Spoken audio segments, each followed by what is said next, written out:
ভূতেষু চাবচেষ্বনু ভূতেষু চাবচেষ্বনু প্রবিষ্টান্যপ্রবিষ্টান্যম প্রবিষ্টান্যপ্রবিষ্টানি তথা তেষু ন তেষ্বহম তথা তেষু ন তেষ্বহম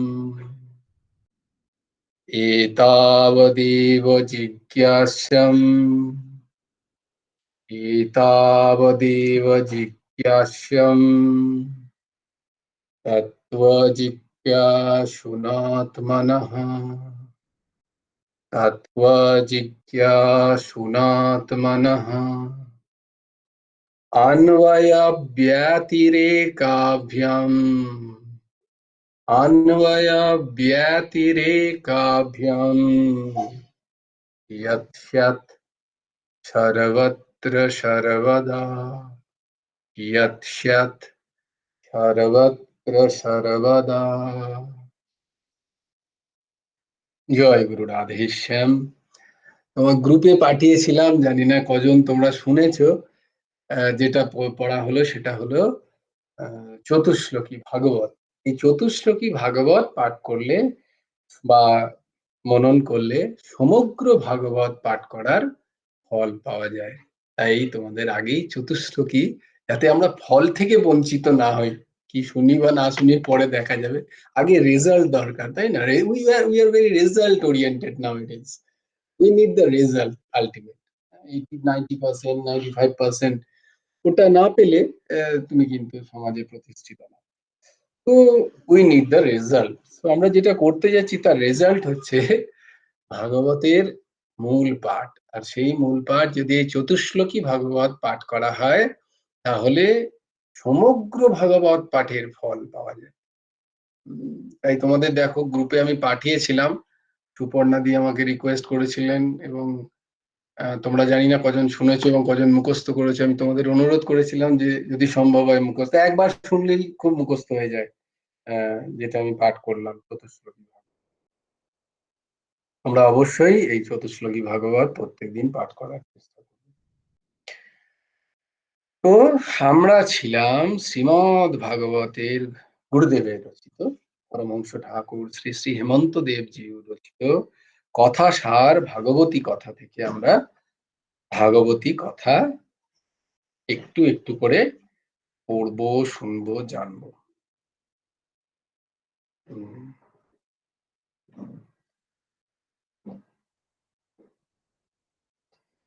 তো এই যে ভাগবতী কথা আমরা সেদিন পড়লাম, তার মধ্যে যে শ্লোকটা আমি বললাম যে তব কথামৃতম তপ্ত জীবনম কবিভিরীড়িতম কল্মষাপহম শ্রবণ মঙ্গলম শ্রীমদাততম ভুবি গৃণন্তি যে ভূরিদা জানা। আর ব্যাখ্যা তোমাদের কতবারে করেছি জানি না। তোমরা are you are maintaining separate notebooks? তোমরা কি সেপারেট নোটবুক মেনটেন করছো? No, no, no sir. এটা তো আসবে না সেমিস্টারে। এর তো কোনো সেমিস্টারে এটা তো সিলেবাস নেই, তাই জন্য আমাদের মেনটেনেন্সের প্রয়োজন নেই। না প্লিজ, এইগুলো বলা হবে একটু একটু করে তোমরা লেখো। একটু লেখো, বেশি করো না। স্বাভাবিক, এত চাপ তোমাদের পড়াশোনার, তার মধ্যে আবার এই গীতা, আবার তুমি বলছো যে মানে কাকু জেঠু যাই বলো তোমার, আবার বলছো একটা ভাগবতের একটা নোটবুক মেনটেন করতে, তো মহা মুশকিল। এই শুনি এই বড় কথা। অবশ্যই তোমাদের শ্রীচরণে বারবার আমি প্রণতি জানাই যে তোমরা যে বয়সে আহ এই সমস্ত সাত্বিক সত্য কথায় তোমাদের যে মন মজ্জে, তোমরা যে ইন্টারেস্ট পাচ্ছ, সেই অবস্থায় আমার এই অবস্থা ছিল না। তাই তোমাদের প্রত্যেকের শ্রীচরণে আমার বারবার প্রণতি।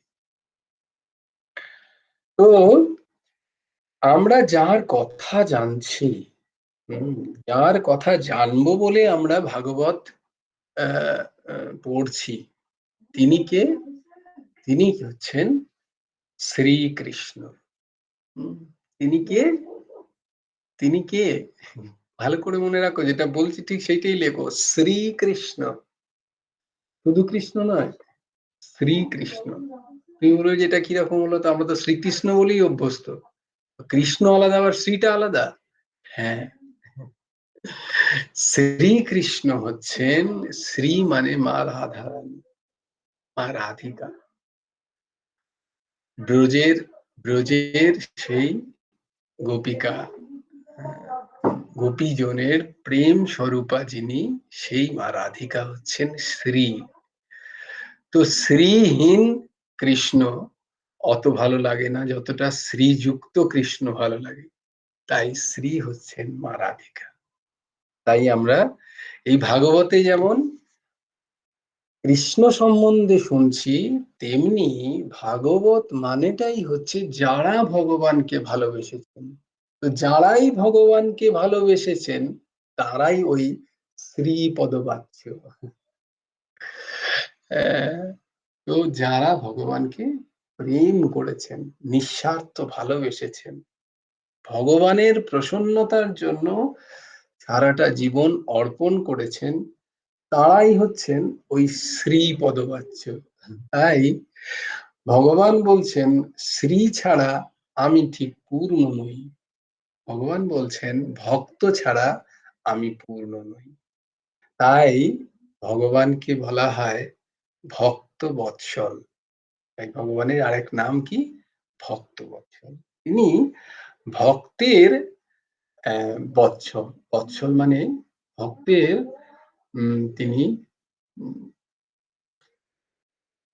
প্রভুত্ব স্বীকার করে নেন। ভগবান শ্রীকৃষ্ণই এমন একজন আছেন যিনি তার ভক্তকে প্রভু হিসেবে গ্রহণ করে নিয়ে নিজে ভক্তের সেবা করেন। তাই ভক্ত বৎসল প্রভু। তাই বলা হয় ভক্তিচ্ছয় পাত্র সুচিন্ত বিগ্রহা। ভক্ত যেমন চিন্তা করবেন, ভগবান ঠিক সেই রূপে এসে তার কাছে ধরা দেন। ভক্তিচ্ছয়, ভক্ত যেমন চিন্তা করেন, যেমন ইচ্ছা করেন, সেই রকম তিনি বিগ্রহ ধারণ করেন। ভক্তিচ্ছয় পাত্র সুচিন্ত বিগ্রহা। তো এইরকম হচ্ছে আমাদের কৃষ্ণ, আর তার ভগবত প্রেমী জন হচ্ছেন শ্রীপদ। তো সেই শ্রীকৃষ্ণ কেমন, তার জন্য ভাগবতে প্রথম বলছেন যে তিনি কেমন, তিনি সৎ চিৎ আনন্দ স্বরূপ। সেই শ্রীকৃষ্ণ কেমন, তিনি সৎ চিৎ এবং আনন্দ স্বরূপ। এটা তার রূপের বর্ণনা, তার স্বরূপের বর্ণনা। দেখো, রূপ একটা, স্বরূপ একটা। রূপ মানে হচ্ছে বাইরের যে দৃষ্টি আমরা দেখতে পাই, সেটা আমরা বিভিন্ন ভাবে পড়েছি গীতায়, তাই না? রূপাত্মক, নাম রূপাত্মক জগৎ সম্বন্ধে আমরা সাংখ্যযোগে পড়েছি শুরুর দিকে। তো রূপ, সেটা একটি রূপ। আর হচ্ছে ভেতরের যে, ভেতরের যে রূপ, সেটি হচ্ছে স্বরূপ। মানে স, স মানে তোমাদের স এর কথা বলেছিলাম না, সার্থ থেকে ছয়ের অর্থ দন্ত স বয়ে স। সেই সটা কি? সটা হচ্ছে সেই ভেতরের জন যিনি, তার যে রূপ, সেটা হচ্ছে স্বরূপ। মানে তার যে প্রকৃতি, তার যে গুণ, তার যে অন্তঃস্থিত যে সমস্ত আহ যে সমস্ত অপ্রকাশীয় নয়, যেগুলো প্রকাশীয় নয়, যেগুলো কুটস্থ বলা হয়, এগুলো কুটস্থ। একটা হচ্ছে তটস্থ, একটা কুটস্থ। কুটস্থ মানে যেটা লুকিয়ে আছে, আর তটস্থ মানে যেটা প্রকাশিত।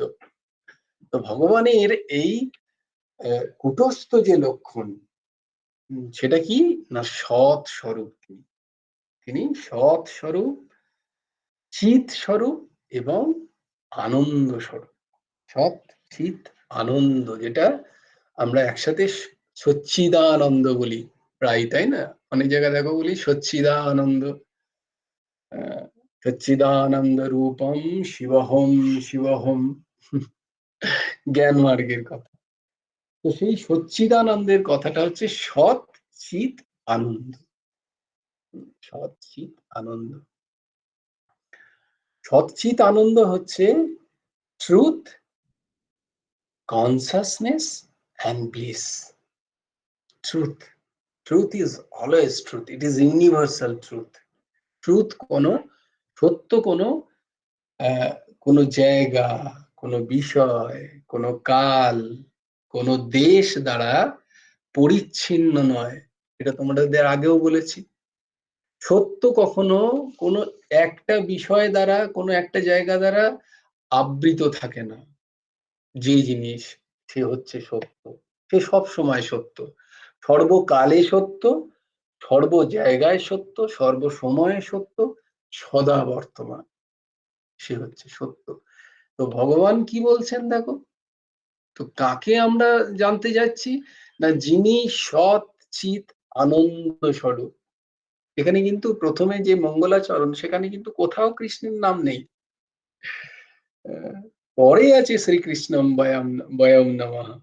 প্রথম যে শ্লোক, সেই শ্লোকে কিন্তু শ্রীকৃষ্ণের নাম নেই। সেখানে বলছেন, সেখানে সচ্চিত আনন্দের কথা বলা, সেখানে সত্যম পরম ধীমহির কথা লেখা আছে। মানে আমরা সত্যম কাকে ধ্যান করব না, সত্যকে। আর কাকে ধ্যান করব না, পরমকে। হ্যাঁ, যার পরে আর কেউ নেই, সেই সবচেয়ে পরম, সেই পরমের ধ্যান করছি আমরা। আমরা কৃষ্ণম পরম ধ্যানই কোথাও বলেন না। ভাগবতের প্রথম যে শ্লোক, সেই শ্লোকে কিন্তু কোথাও এটা লেখা নেই। দেখো, এই যে ভাগবতের চতুশ্লোক বললাম, এখানে কোথাও ভগবানের নাম আছে না, কিন্তু এক একটা শব্দে, এক একটা অক্ষরে কৃষ্ণ বর্তমান। এ কৃষ্ণ যিনি আকর্ষণ করছেন, এ আকর্ষণ করছেন না, যিনি প্রেম রজ্জু দ্বারা আকর্ষিত নিজেও হচ্ছেন, তোমাদেরও করছেন, সেই কৃষ্ণ। কৃষ্ণ মানে কর্ষণ করা, আকর্ষণ করা, যিনি নিরন্তর তার দিকে ভক্তদের আকর্ষণ করছেন তার নিজের প্রেম রজ্জু দ্বারা। সেই কৃষ্ণ, সেই কৃষ্ণ হচ্ছেন, আমরা তার ধ্যান করি। সত্যম পরম ধীমহি। আর কে তিনি না, তিনি পরম, তারপরে আর কেউ নেই। হ্যাঁ, তিনি সব থেকে উচ্চ, তিনি সব থেকে প্রধান, তিনি সব থেকে মূল। সেই পরমের ধ্যান করছি আমরা, সত্যম পরম ধীমহি। তো সেই শ্রীকৃষ্ণকে আমরা জানবো। আমরা সেই শ্রীকৃষ্ণকে জানার জন্য যে গ্রন্থের আশ্রয় নেব, যে গ্রন্থকে আমরা মূল প্রতিপাদ্য হিসেবে ব্যবহার করব, সেটি হচ্ছে শ্রীমদ্ ভাগবত।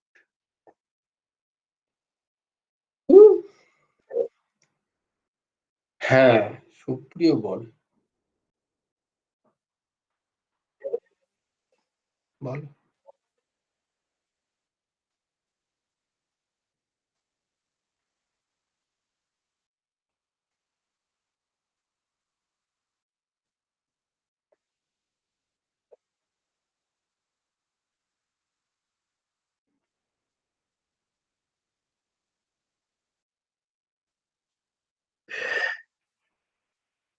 এগুলো ভগবান সরাসরি অপ্রকাশিত রাখছেন এই জন্য যে তিনি যদি সবসময়, মানে তুমি যদি তাকে সহজে প্রাপ্ত হয়ে যাও, তাহলে এক তো তার গুরুত্ব নেই, আর দ্বিতীয় হচ্ছে এটা প্রমাণিত হবে যে তিনি কোথাও নিজেকে অপ্রকাশিত রাখেননি।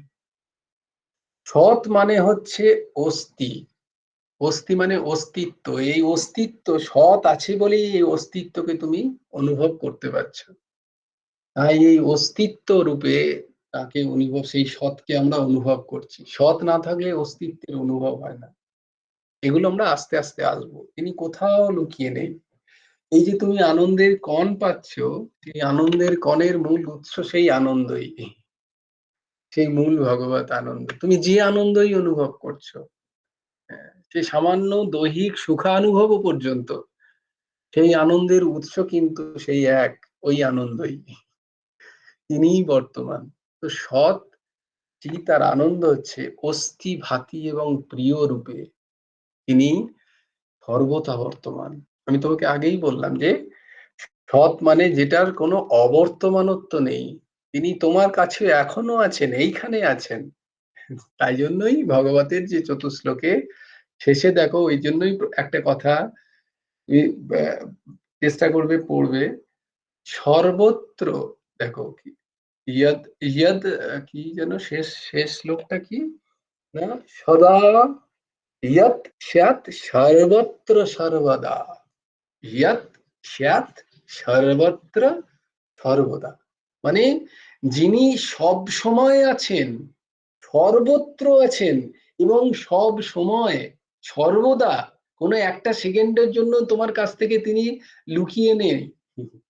তাই তিনি তো প্রকাশিত সব সময়, কিন্তু আমার জ্ঞানের চক্ষু খোলেনি বলে আমি তাকে দেখতে পাচ্ছি না। তিনি কোথাও নিজেকে ঢেকে রাখেননি।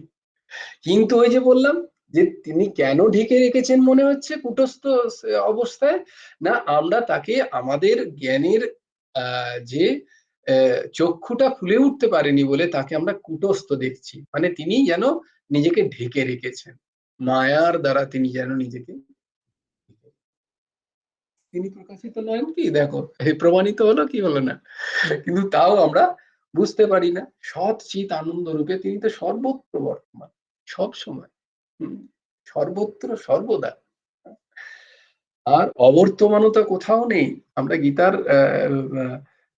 দ্বিতীয় অধ্যায়ের কত নম্বর শ্লোক বোধহয় আমরা পড়েছিলাম, একটা একটা গাঁট শ্লোক পড়েছিলাম, মনে আছে গীতার শ্লোক, উম শ্লোকটা তো ভুলে গেলাম। ঠিক আছে, পরে একদিন ওই শ্লোক নিয়ে আবার ব্যাখ্যা হবে। তো তিনি সর্বত্র বর্তমান, সমান রূপে, সব সময়, তার অবর্তমানতা কখনো নেই কোথাও। না শতো বিদ্যতে ভাবো, না ভাবো বিদ্যতে শতঃ, মনে আছে শ্লোকটা? গীতার দ্বিতীয় অধ্যায় সাংখ্যযোগে এই শ্লোকটা আছে। না শত বিদ্যতে ভাবো, মানে অসতের বিদ্যমানতা নেই, অসৎ কোথাও নেই। আর না শত বিদ্যাতে, না শত বিদ্যাতে ভাবো, না ভাবো বিদ্যাতে শত, মানে সতের অভাব নেই, অসতের বিদ্যমানতা নেই, মানে অসৎ কোথাও নেই। আর সতের অবিদ্যমানতা নেই, মানে সৎ সবসময় আছে। বুঝতে পারছো বাবা? তো বুঝতে হলে আমাদের ওই জ্ঞান চক্ষুটা খুলতে হবে, আমাদের অনুভবের পর্দাটা খুলতে হবে। তো যাকে আমি যেটা বলতে চাইছিলাম যে আমরা যাকে জানতে চাইছি তার স্বরূপ হচ্ছে এরকম, যে তিনি সৎ চিৎ আনন্দ স্বরূপ। এটা তার কুটস্থ, কুটস্থ স্বরূপ। আর তার তটস্থ কি, সচ্চিদানন্দ রূপায় বিশ্ব বিশ্ব উৎপত্ত্যাদি হেতবে। তার কাজ কি, তটস্থ রূপে তিনি কি করছেন, না এই বিশ্ব উৎপত্তি স্থিতি এবং প্রলয় করছেন। বিশ্ব উৎপত্ত্যাদি হেতবে, উৎপত্তি আদি, উৎপত্তি করছেন তিনি, মানে তিনিই উৎপন্নের কারণ এই বিশ্বের, তিনিই এই বিশ্বকে পালন করছেন, আবার তিনিই এই বিশ্বকে সংবরণ করে নিচ্ছেন বা ধ্বংস করছেন, বা লীলা দ্বারা তিনি গুটিয়ে নিচ্ছেন বিশ্বকে, বা সংহার করছেন, যাই বলো না কেন। তো এই জন্য বলে বিশ্ব উৎপত্তি আদি হেতবে, এই আদি উৎপত্তি, স্থিতি এবং সংহার, এই তিনের হেতু কারণকে ভগবান শ্রীকৃষ্ণ, আমরা সেই ভগবানকে জানবো। আর একটা কি তার, এটা তোমাদের আগের দিন বলেছিলাম, তার একটা কাজ কি, বলে তার কাজটা কি করছেন তিনি। ঠিক আছে, বুঝলাম তিনি সচ্চিত আনন্দ, এ নয় এ নিয়ে আরো বুঝবো, এ নিয়ে আরো গভীর যাবো যতটা পারা যায়। এই সৎ কি, চিত কি, আনন্দ কি, শ্রীকৃষ্ণই কেন, এগুলো সব, এগুলো নিয়ে আমরা আলোচনা করবো। এখন দেখে নিলাম তার স্বরূপ হচ্ছে সচ্চিদ আনন্দ, আর তার তার তটস্থ লক্ষণ কি, না বিশ্ব উৎপত্তি আদি হেতবে তিনি তটস্থ লক্ষণ। এবার এগুলো জেনে আমার কি কাজ, সেই যে আমি বলি না, প্রত্যেক always we should think practically. We are investing such a half an hour or 40 minutes or time, what we will get from this. আমরা এই 40 মিনিট খরচা করে কি পাবো স্যার? আমি যে 40 মিনিট খরচা করছি, এত লিখছি, বাকি পড়াশোনাগুলো ছেড়ে দিয়ে আমি কি পাবো? তো সেটা বলছেন পরেরটায়, যে তার কাজ কি, তাপত্রয় বিনাশায়। তাপত্রয় বিনাশায়, তাপত্রয় তোমাদের গতবারে বলেছিলাম মনে আছে আশা করি, তাপ, তিনটে তাপ আছে। এই তিনটে তাপই যত দুঃখের, যত সব দুঃখ কিন্তু এই তিনটে তাপের মধ্যে চলে আসে। কি কি তাপ, কারুর মনে আছে আমি বলেছিলাম? হুম, বাহ, অর্ঘ্য তুলেছে, ঊর্জশীও তুলেছে, না তাহলে ঊর্জশী, লেডিস ফার্স্ট। আদি না, দৈবিক, হ্যাঁ, আদি আদি আদি ভৌতিক, ইয়েস, আধ্যাত্মিক হ্যাঁ, আর দৈবিক। এবং আদি। Very good, very good. তোমরা যারা যারা লেখনি তারা তারা আবার লিখে নাও। আদি, দৈবিক, আদি ভৌতিক এবং আধ্যাত্মিক, এই তিন হচ্ছে তাপ। এই তিন তাপেই কিন্তু প্রত্যেকটি জীব এই তিন তাপে তপ্ত। তাহলে আমরা কেন ভাগবত পড়বো, কেন শুনবো তার কথা, কেন সেই চরিত্রকে জানবো, কেন তাকে আমরা জানবো না? তিনি এই তাপত্রয় বিনাশায়, তার চরিত্র যদি আমরা গান করতে পারি, মনন করতে পারি, আমরা যদি তার যে লীলা কথা যদি শ্রবণ করি, তাহলে কি হবে? এই তাপত্রয় বিনাশ হবে। তাপ বিনাশ হবে। তার লীলা কথা শ্রবণ ব্যতীত এই তিনটে তাপ বিনাশ কিন্তু হবে না। এই তিনটে তাপ আমাদের দগ্ধ করবেই করবে। তাই এই তিনটি তাপ বিনাশ করেন তিনি, সেই শ্রীকৃষ্ণ। বয়ং নমঃ, বয়ং নমঃ মানে আমরা সবাই মিলে এসো তাকে প্রণাম করি। আর সত্যম পরম ধীমহি, তেন তেনে ব্রহ্ম হৃদয় আদি কবয়ে মুহ্যন্তি ইয়ৎ সুরয়ঃ ধাম্না স্বেন সদা নিরস্তকুহকম সত্যম পরম ধীমহি। এটা হচ্ছে ভাগবতের প্রথম শ্লোক। तेन ब्रह्म हृदय आदि कवय मुह्यन्ति यत् सूरय धाम्ना स्वेन सदा निरस्त कुहुकम सत्यम परम। সত্যম পরম ধীমহি, আমরা সেই সত্যের, সেই পরম সত্যের ধ্যান করি।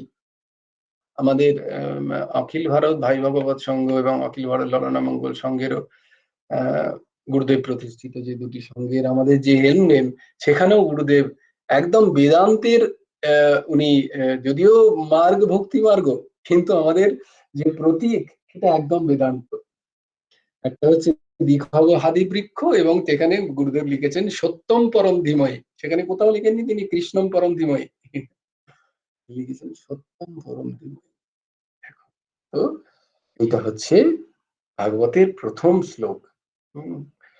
তিন ব্রহ্ম হৃদয়, আমি এটা দিয়ে দেবো গ্রুপে, বা ভাগবতের প্রথম শ্লোক এবং ভাগবতের শেষ শ্লোকটি প্রত্যেকের আমাদের উচ্চারণ করা উচিত। যেমন শ্রীমদ্ ভগবত গীতারও প্রথম শ্লোক এবং শেষ শ্লোক প্রত্যেকদিন যদি উচ্চারণ করি খুব উপাদেয়, এবং ভাগবতের প্রথম শ্লোক এবং শেষ শ্লোক, আমি এই দুটোই, এই চারটে জিনিস তোমাদের দিয়ে দেবো গ্রুপে। তোমরা অবশ্যই চেষ্টা করবে, আমিও চেষ্টা করছি মুখস্থ করার, তোমরা মুখস্থ করার চেষ্টা করো, তাহলে তো করে যদি প্রত্যেকদিন উচ্চারণ করতে পারো, খুব খুব উপকারী। আর হচ্ছে ভাগবতের শেষ শ্লোক হচ্ছে নাম সংকীর্তনম যস্য সর্ব পাপ প্রণাশনম প্রণামো দুঃখ শমনন্তম দুঃখ শমন তম নমামি হরিম। এই এই শ্লোক অসাধের ব্যাখ্যা আমরা আস্তে আস্তে, কিন্তু মূলত এই শ্লোকগুলো যদি পড়ি আমরা, মানে জানার প্রয়োজন নেই, শুদ্ধ যদি শ্লোকগুলো পড়ি, তাহলেও আমাদের অশেষ অশেষ অঘ দূর হবে। আমাদের অনেক পাপ থেকে আমরা আমাদের মুক্তি হবে। এবং বলবে যে পাপ মুক্তি কেমন যেন কি যেন কেমন যেন বুড়োটে বুড়োটে লাগছে কথাটা না, কেমন যেন পেছনের মনে যে পাপ পুণ্য এসব কে মানতে চায় না, এসবের দরকার নেই মানার, জাস্ট উচ্চারণ করো প্রত্যেকদিন। That's all. You will find the change in your life definitely. Because এই কথাটা আমার নয়, শাস্ত্রের কথা, বহু মনীষীরা এই কথা বলে। গীতার শ্রীমৎ ভগবত গীতার প্রথম শ্লোক শেষ শ্লোক, শ্রীমৎ ভাগবতের প্রথম শ্লোক এবং ওই চতুশ্লোকী ভাগবত যেটা দিয়েছি তোমাদের গ্রুপে, সেটা মুখস্থ করে নেওয়া। একটুখানি গুরুদেব যেটা লিখেছেন, আমরা প্রায় 4 দিন পরে পরে করছি, কিন্তু কি অদ্ভুত রস না, মনে হচ্ছে যেন প্রত্যেক দিন করি। কলিহত জীব আর কি করতে পারে, গুরুদেব লিখছেন, তাহাদের যোগ যাগ তপস্যা ধ্যান পূজা কোনো কিছুতেই সামর্থ্য নাই। তাই মহামণি বেদব্যাস কলিযুগের সংসারী নরনারীকে উদ্ধার করবার জন্য শ্রী ভগবানের লীলা কথামূলক ভাগবত গ্রন্থ, ভাগবত রসামৃতে, ভাগবত শুধু অমৃত নয়, তিনি রস স্বরূপ। ভাগবত রসের অমৃত যাহারা তৃপ্ত, তাদের আর অন্য রসের অন্য কথা তাদের আর ভালো লাগে না। তারা একবার কৃষ্ণ রসে মজেছে মন যাদের, তাদের আর অন্য রসে তাদের আর মন ভেজে না। ব্যাসদেব সমস্ত বেদান্তের সার সংগ্রহ করে ভাগবত রচনা। দেখো, ভাগবত কিন্তু নয়, সাক্ষাৎ বেদান্ত। মানে বেদের যে অন্ত বেদান্ত, মানে বেদের যে মূল প্রতিপাদ্য বিষয়, সেগুলোই ভাগবতে আছে। ভগবান নিজে এসে যে লীলা করছেন, সেগুলোই বেদের প্রতিপাদ্য বিষয়গুলোই তিনি তার জীবনে এসে লীলা করে আমাদের জন্য এত সহজ করে দিচ্ছেন। এসব হবে সুন্দর, সমস্ত তার লীলায় একটা লীলাও হচ্ছে তাত্ত্বিক জ্ঞান সম্পন্ন নয়, এরকম নয়। প্রত্যেকটি লীলা তুমি ভাববে যে ভগবানের লীলাগুলো তো গল্প কথা, একটাও নয়, এর মধ্যে সব বেদ, সমস্ত বেদান্ত নীতি। তো আমরা সেগুলো জানবো আস্তে আস্তে। তো ভগবান বেদব্যাস ভাগবত রচনা করলেন, সমস্ত বেদের সার জিনিসগুলো নিয়ে নিয়ে ভাগবত রচনা করলেন। কিন্তু বেদের সার যদি বেদান্ত পড়ি তাহলে কি ভীষণ শুষ্ক, এত উচ্চ স্তরের জ্ঞান মার্গের কথা বেদান্ত, এগুলো যদি তোমাদের বলি, এমনিই দেখো আমাদের আমার সব ছোট্ট বন্ধুরা আমাদের আমাকে ছেড়ে চলে গেছে, কেউ আর বললেও জয়েন করে না। তো তোমরাও ছেড়ে চলে যাবে যদি সেই বেদান্ত নিয়ে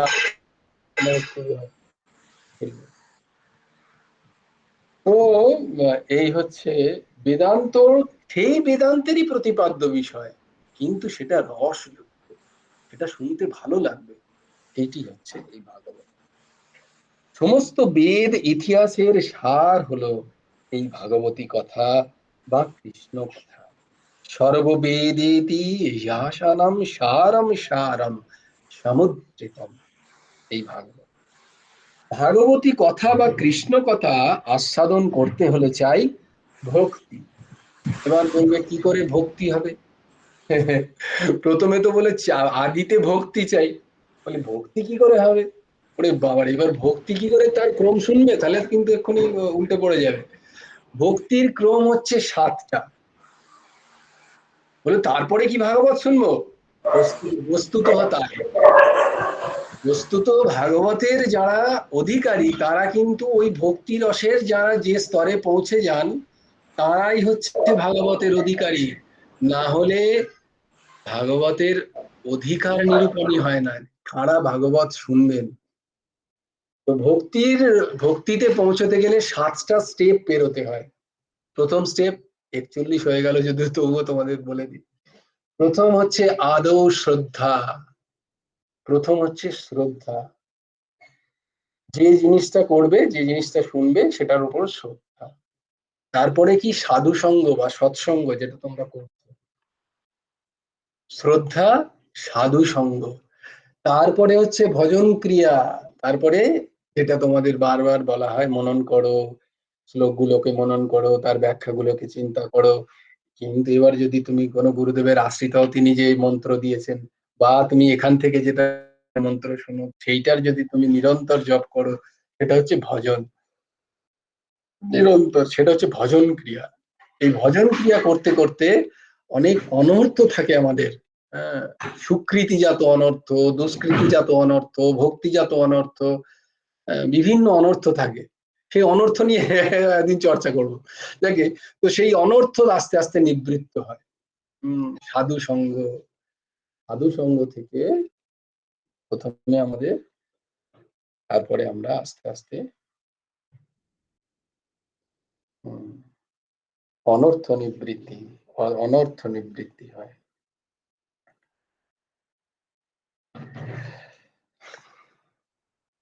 ঠিক আছে, তোমরা আপাতত এই অনর্থ নিবৃত্তি পর্যন্তই থাকুক। আমরা তারপরে আগামী 4টে স্তর দেখবো সামনের বারে, আমাকে মনে করিয়ে দেবে কিন্তু তুমি তোমরা।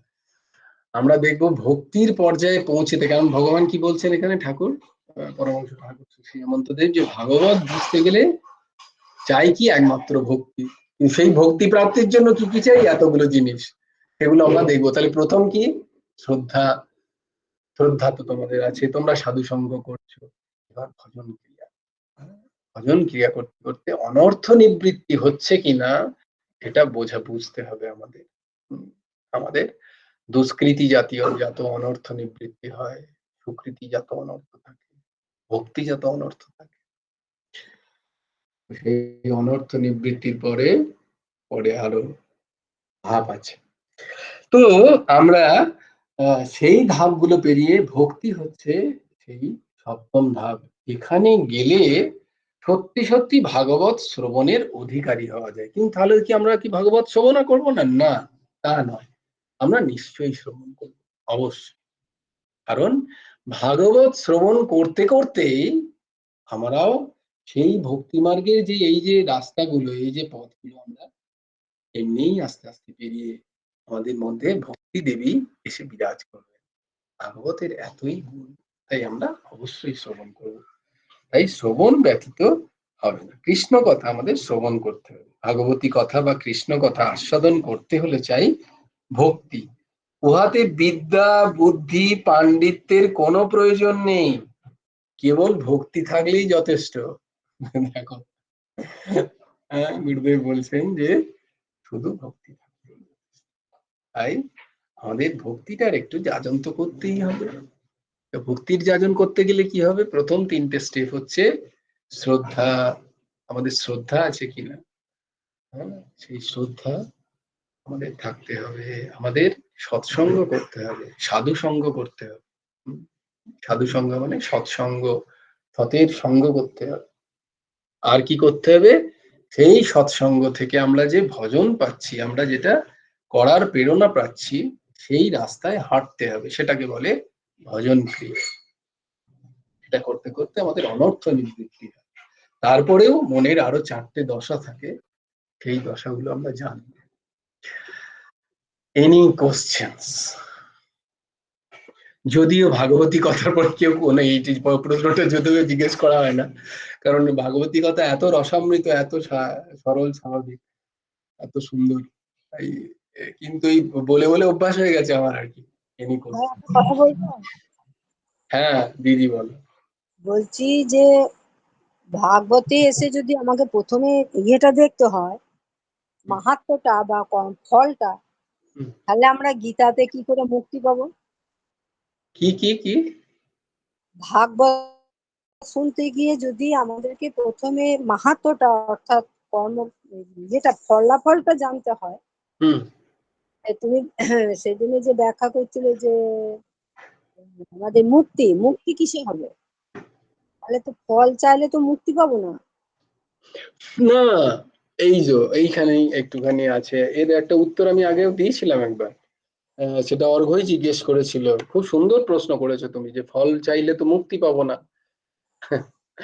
দারুণ প্রশ্ন, দারুণ প্রশ্ন। তো অর্ঘ্যরও সেই একই প্রশ্ন ছিল যে আমরা তো এগুলো করে কি ফল চাই, আমরা ফল চাই হচ্ছে আমাদের ভগবত চরণে, গুরুদেবের চরণে মতি হোক, আমাদের আশ্রমমুখী মন হোক, আমাদের আমাদের ফল কি প্রাপ্তি হয়, মানে ফল কি আমাদের চাই আমরা, না আমরা শ্রী ভগবানের বা গুরুদেবের চরণে একান্ত ভক্তি হচ্ছে আমাদের ফল, আর বৈষ্ণবীয় মুক্তি হচ্ছে এইটাই দিদি, তুমি লিখে নিতে পারো। বৈষ্ণব না বাকি 5টা মুক্তি, বাকি যে 4টে মুক্তি, যে 4টে মুক্তি বাকিদের জন্য, বৈষ্ণবদের মুক্তি সেটা নয়। যারা ভগবানকে ভালোবাসবেন, যারা ভগবানকে প্রেম করবেন, তাদের মুক্তি হচ্ছে ভগবত ভাবাপত্তি রূপ মুক্তি। শ্রীনিম্বার্ক বিরচিত দশশ্লোকীতে ওইখানে ওইটা ওই জন্যই বলছেন না, কি কি পঞ্চ সাধবী কি উপাস্য রূপম তদুপাসকস্য চ কৃপা ফলং ভক্তিরসস্তত পরম বিরোধীন রূপমতই তদাপ্তে জ্ঞেয়া ইমেয়র্যাপি পঞ্চ সাধবী। এই দেখো, জ্ঞেয়া কি, জ্ঞেয়া জানতে কি হবে না, আমার প্রাপ্তি কি না, ভগবত ভাবাপত্তি রূপ মুক্তি। বুঝা গেল? মানে ভগবানের সাথে আমার একাত্মতা, আমার প্রেমে তার সাথে বিলীন হওয়াটাই আমার মুক্তি। তার কথা আলোচনা করা, তার কথায় লীন হয়ে থাকা, তার কথায় ডুবে যাওয়া, এটাই হচ্ছে বৈষ্ণবের। তাই ভগবতের এই যে বললাম, তাই জন্য যে 4টে শ্লোকের যখন আমরা পড়তে থাকবো তখন কি হবে, প্রাপ্তি কি হবে, রেজাল্ট কি হবে, ভগবানের প্রতি প্রেম। আর সেই প্রেমটাই তো চায়, সেটাই তার কাছে সেটা মুক্তি। সে তো অন্য মুক্তিগুলো চাই না, সালোক্য, শাস্তি, সামীপ্য, সারূপ্য, এইসব মুক্তি তাদের কাছে তুচ্ছ তো তুচ্ছ, এইসব মুক্তি তারা চাই না। তো যেটা ভাগবত পড়ে যে মুক্তির কথা বলা হচ্ছে, যে ফলের কথা বলা হচ্ছে, সেটা হচ্ছে ওই ভগবত ভাবাপত্তির মুক্তি, মানে ভগবানের প্রতি একান্ত প্রেম, আমরা সেই কি পাবো। আর সেটা অবশ্যই চাওয়া উচিত, সেই লৌল হওয়া উচিত। এখানে উল্টো এইখানেই গীতার সাথে ভাগবতের এক ধাপ উল্টো। এক ধাপ এই জন্যই ভাগবত আগিয়ে আছেন গীতার থেকে, কারণ গীতাতে লৌকিক চাহিদা থেকে বেরিয়ে গিয়ে যে মুক্তির কথা বলা হয়, এখানে সেই মুক্তিটাও তুচ্ছ। এখানে যে মুক্তি হচ্ছে বা যেটা চাইতে হবে, এখানে আবার, ওখানে তো চাইতে বারণ করছে, এখানে চাইতে হবে, তোমাকে বারবার চাইতে হবে। কি চাইতে হবে? ভগবানের শ্রীচরণে। ভগবানের মুক্তি চায় না, চাই কি? হ্যাঁ, ভগবানের ভক্ত যারা, তারা তো মুক্তি চায় না।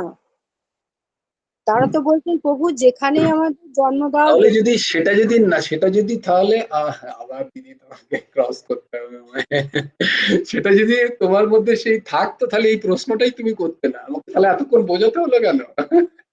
না, আমি বলছি যে ভক্ত, আমরা তো ভাগবতেই পাচ্ছি যে সমস্ত ভক্তরা কি বলছে, বৈষ্ণব যারা যারা ভক্ত লোক, আমরা তো ধরো আর ভক্ত নই, আমাদেরকে ভক্ত বলা যায় না। তা তারাই তো বলছেন যে আমরা ভক্তি মুক্তি চাই না, কিন্তু ভক্তি চাই। হ্যাঁ, তো সেই জন্যই তো তুমি যে প্রথম প্রশ্নটা করলে, তার উত্তরটা সেইটা, তারা ভক্তি চাইছেন, ভক্তিটাই তাদের কাছে মুক্তি। অনেক বড়। মানে হ্যাঁ, অনেক বড় নয়, সেটাই মূল চাওয়ার বিষয়। ওইটাই একমাত্র চাওয়ার বিষয়, যে আমার ভক্তি হোক, আমার একান্ত প্রেম হোক, একান্ত একান্ত তার শ্রীচরণে আমার মতি হোক। এইটাই হচ্ছে ভক্তদের চাওয়া, সেটাই তাদের কাছে মুক্তি। এটাকে বলে ভগবত ভাবাপত্তি রূপ মুক্তি। বাহ, দারুণ একটি কথা বললেন। আর তার যতটা পারলাম আমি বোঝানোর চেষ্টা করলাম, আস্তে আস্তে বোঝার চেষ্টা করবো আরো বেশি। বেশ, সবাই ভালো থেকো, সুস্থ থেকো। চলো, আমার গৌরহরি আজকে জয়েন করেছে। হ্যাঁ, ও গৌরহরি শুয়ে পড়লো নাকি রে? গৌরহরি কেমন আছো? ভালো আছি, বলো। এই বলি, গলাটা একদম ভেঙে গেছে। আচ্ছা, তুমি হাত জোর করো আমার সাথে সাথে, বলো। নন্দন দাদা আজকে আসেনি। আচ্ছা আচ্ছা, তুমি হাত জোর করো, আজও করাচ্ছে সবাই হাত জোর করো। রাধে শ্যাম, রাধে শ্যাম, শ্যাম শ্যাম, রাধে রাধে, রাধে কৃষ্ণ, রাধে কৃষ্ণ, কৃষ্ণ কৃষ্ণ, রাধে রাধে, জয় গুরু রাধে শ্যাম। জয় জয় পরমহংস ঠাকুর শ্রী শ্রী হেমন্তদেব হৃদয়। আপন আপন গুরু ভগবানের জয়। জয় গুরু রাধে শ্যাম। শ্রী হেমন্ত দেবার নমস্তু। সবাই ভালো থেকো, সুস্থ থেকো। ইয়াস, কালকেও হবে ক্লাস। বেশ, সবাই ভালো থেকো। জয় গুরু রাধে শ্যাম, জয় গুরু রাধে শ্যাম।